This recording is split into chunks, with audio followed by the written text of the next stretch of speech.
Luke 23, verse 20. Pilate, therefore, willing to release Jesus, spake again to them. But they cried, saying, Crucify him, crucify him. And he said unto them the third time, Why? What evil hath he done? I have found no cause of death in him. I will therefore chastise him, and let him go. And they were instant with loud voices, requiring that he might be crucified. And the voices of them and of the chief priests prevailed. And Pilate gave sentence that it should be as they required.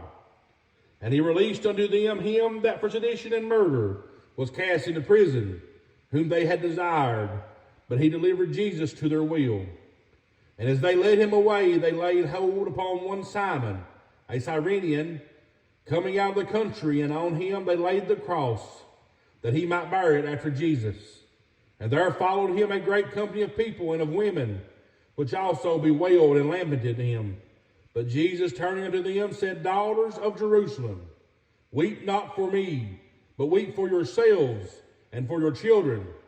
For, behold, the days are coming, in the which they shall say, Blessed are the barren and the wombs that never bare, and the paps which never gave suck.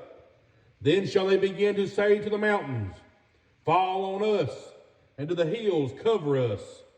For if they do these things in the green tree, what shall be done in the dry?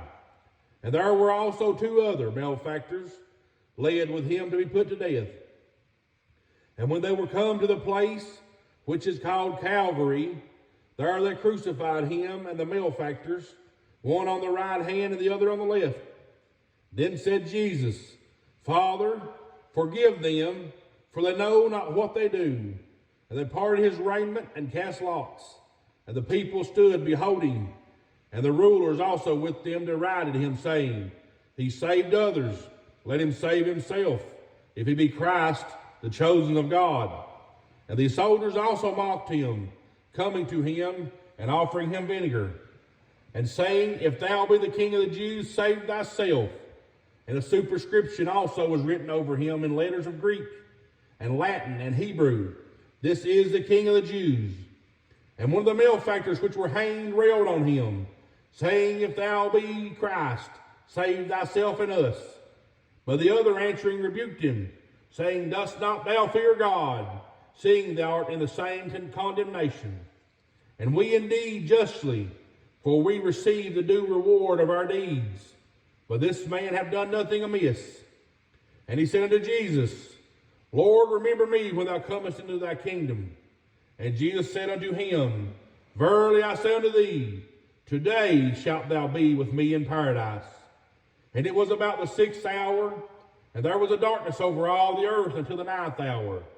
And the sun was darkened, and the veil of the temple was rent in the midst. And when Jesus had cried with a loud voice, he said, Father, into thy hands I commend my spirit. And having said thus, he gave up the ghost. Now when the centurion saw what was done, he glorified God, saying, Certainly this was a righteous man. And all the people that came together to that sight, beholding the things which were done, smote their breasts and returned. And all his acquaintance and the women that followed him from Galilee stood afar off, beholding these things. And behold, there was a man named Joseph, a counselor, and he was a good man and a just. The same had not consented to the counsel and deed of them. He was of Arimathea, a city of the Jews, who also himself waited for the kingdom of God.